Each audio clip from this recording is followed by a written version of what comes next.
പവിത്രം സീരിയലിലേക്ക് എല്ലാവർക്കും സ്വാഗതം. ഈ ചാനൽ ഇഷ്ടപ്പെട്ടാൽ ലൈക്ക് ചെയ്യുക, സബ്സ്ക്രൈബ് ചെയ്യുക. അങ്ങനെ ആൻഡ്രൂ സാറ് പറഞ്ഞതിനനുസരിച്ച് വിക്രം എത്തുന്നുണ്ട് പുതിയ ജോലിയിലേക്ക് ഏർപ്പെടാൻ വേണ്ടി. പക്ഷേ അവിടെ എത്തുമ്പോൾ തന്നെ എന്തോന്നില്ലാത്ത ഒരു വിഷമം തോന്നുന്നുണ്ട്. എന്താന്ന് അറിയില്ല എന്നൊക്കെ അദ്ദേഹത്തോട് പറയുന്നുണ്ട്. അത് ഇത്രയും നാള് നീ ജോലിയൊന്നും ചെയ്തിട്ടില്ലല്ലോ, അത് മാത്രമല്ല ഒരു കുട്ടിയെ പരിചരിക്കുക അത് ഇത്തിരി ബുദ്ധിമുട്ടുള്ള കാര്യം തന്നെയാ. ഇതുവരെയും ചെയ്യാത്ത ഒരു പണിയായതുകൊണ്ടാ നിനക്ക് ഇങ്ങനെയൊക്കെ തോന്നുന്നത്. അതിനെക്കുറിച്ച് ഒന്നും വിചാരിക്കണ്ട എന്നൊക്കെ പറയുന്നുണ്ട്. അങ്ങനെ ഗൗരിയെ ആദ്യമായിട്ട് കാണാൻ പോകുന്ന നിമിഷമാണ്. അങ്ങനെ ആദ്യമായിട്ട് ഏർപ്പാട് ചെയ്യുന്ന തരുണ് തന്നെ അവിടെ എത്തുന്നുണ്ട്. തരുണ് വന്നിട്ട് പറയുന്നുണ്ട്, എൻ്റെ മോളെയാ നോക്കേണ്ടത്, പക്ഷെ ഞാൻ ആഴ്ചയിലൊരിക്കേ വരത്തുള്ളൂ. അതുവരെ എൻ്റെ മോക്ക് കുറെ ശത്രുക്കളുണ്ട്, അത് ഞങ്ങൾ വരുത്തി വെച്ച് തന്നെയാ. പക്ഷെ മോളെയാണ് നോട്ടം, അതുകൊണ്ട് എങ്ങനെയും നല്ലതുപോലെ നോക്കണം എന്നൊക്കെ പറഞ്ഞ് ഉപദേശിക്കുന്നുണ്ട്. ഞാൻ എൻ്റെ ജീവൻ പണയം വെച്ച് ഞാൻ നോക്കിക്കോളാം. എൻ്റെതായ തീരുമാനമുണ്ട്, പക്ഷെ ശരിയെന്നുള്ളത് ഞാൻ ചെയ്തിരിക്കും. അത് ആരും പറയേണ്ട കാര്യമില്ല. ആ ഒരു പ്രവൃത്തി ചെയ്തതുകൊണ്ട് തന്നെയാ ഞങ്ങൾക്ക് ഈ ഒരു ഗതി വന്നത് തന്നെയാ എന്നൊക്കെ വിക്രം പറയുന്നുണ്ട്. ഒരു മോക്ക് പുതിയ സ്കൂളില് അഡ്മിഷൻ എടുക്കാൻ പോകുന്നുണ്ട്. വേദയും തരുണും കൂടെ ആ സമയത്ത് പറയുന്നുണ്ട്, അവിടെ പഠിച്ചതായത് കൊണ്ട് തന്നെയാണ് അവക്ക് ഇത്തിരി കുറുമ്പ് കൂടുതലും ഉണ്ട്. ഇവിടുത്തെ സ്കൂളിൽ വരുമ്പോൾ അതൊന്ന് ശ്രദ്ധിക്കുകയും ചെയ്യണമെന്ന് പറയുന്നുണ്ട്. എന്തായാലും രണ്ടുപേരും പുലിക്കുട്ടിയാണല്ലോ, അതിന്റെ ഒരു കുഞ്ഞല്ലേ, അതുകൊണ്ട് ആ ഒരു ധൈര്യം കാണിക്കാതിരിക്കുവോ? ഇത്തിരി കുറുമ്പൊക്കെ ഞങ്ങൾ സ്കൂളുകാർ ക്ഷമിക്കാം ഗൗരി മോക്ക് വേണ്ടി എന്നൊക്കെ പറയുന്നുണ്ട്. ഇത് കേട്ടതും പറയുക, എന്തായാലും എനിക്ക് സ്കൂൾ ഇഷ്ടപ്പെട്ടു. ആ സമയത്ത് ഗൗരിമോടുത്ത് ചോദിക്കുന്നുണ്ട് വേദ, എന്താ അവിടുത്തെ പ്രിൻസിപ്പൽ ഇങ്ങനെ പറഞ്ഞത് കൊണ്ടാണോ എന്നൊക്കെ ചോദിക്കുന്നുണ്ട്.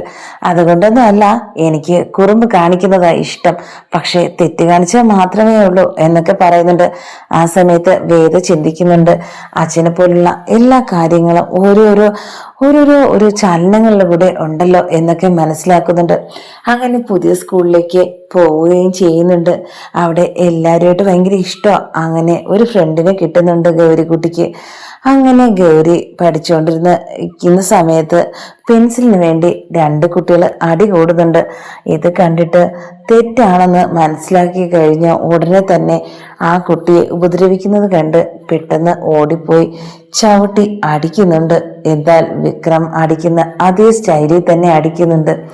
എന്നാൽ ആ കുട്ടിക്ക് പിന്നെ വീട്ടിൽ പറഞ്ഞ് കംപ്ലൈന്റ് ആവുകയും വലിയ പ്രശ്നങ്ങളാവുകയും ചെയ്യുന്നുണ്ട്.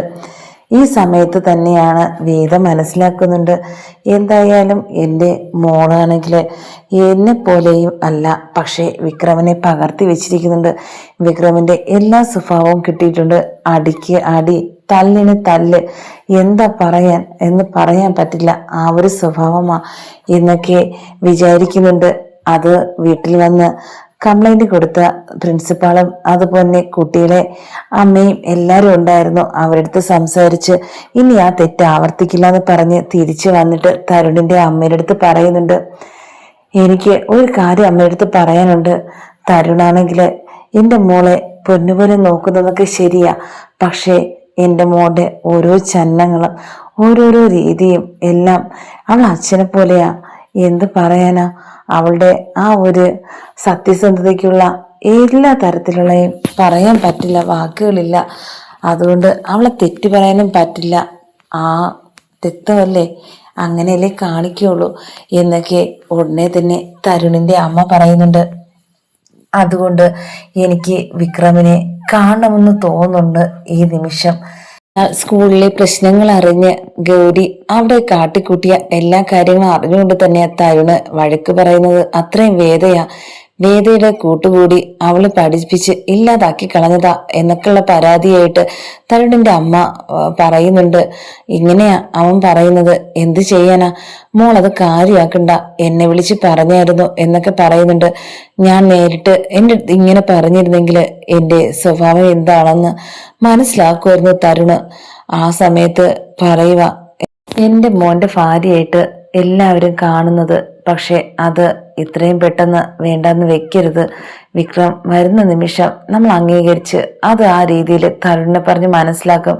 പക്ഷെ അതുവരെയെങ്കിലും വേദ ഒന്ന് കണ്ണടയ്ക്കണം. അവൻ എന്ത് കാണിച്ചിരുന്നാലും അവൻ്റെ സ്വഭാവം അറിയാലോ, അത്രയ്ക്ക് ദേഷ്യമുള്ളതാ, എന്ത് പറയണമെന്ന് പോലും അറിയില്ല. അങ്ങനെ വിക്രമാണെങ്കിൽ അച്ഛനും ഭക്ഷണം ഉണ്ടാക്കി കൊടുത്തും വീട്ടുകാര്യങ്ങളും നോക്കിയും എല്ലാം നിൽക്കുന്നുണ്ട്. ആൻഡ്രോസ് ആ സമയത്ത് വിളിക്കുന്നുണ്ട്. എന്തായാലും പോവേണ്ട സമയം ഞാൻ വിളിച്ച് പറയാമെന്നൊക്കെ പറഞ്ഞിട്ട് ആ സമയത്ത് പറയുകയും ചെയ്യുന്നുണ്ട് വിക്രമ. എന്തായാലും എനിക്കൊരു വിഷമമുണ്ട് അച്ഛനെ ഒറ്റയ്ക്കിട്ടിട്ട് പോകുന്നതിൽ. അതിനെ നീ പോയിട്ട് വരുമല്ലോ, പിന്നെ എന്തിനാ നീ വിഷമിക്കുന്നത്? നീ കാര്യമൊന്നും ആക്കണ്ട, ഒരു ജോലി അത് കറക്റ്റായിട്ട് ചെയ്യുക, കുട്ടിയെ പൊന്നുപോലെ നീ നോക്കുകയും ചെയ്യണം എന്നൊക്കെ പറയുന്നുണ്ട്. ഇത് കേട്ട ഉടനെ തന്നെയാണ് എനിക്കാണെങ്കിൽ ഉറങ്ങാൻ കിടന്നപ്പോൾ മുതൽ ഒരു കുഞ്ഞിൻ്റെ കരച്ചിലാണ് എനിക്ക് കേൾക്കുന്നത്. അങ്ങനെ വിക്രം പറയുന്നുണ്ട്.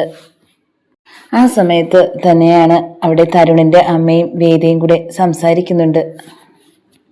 എന്തായാലും ഗൗരിമോള് അച്ഛൻ്റെ മകള് തന്നെയാ.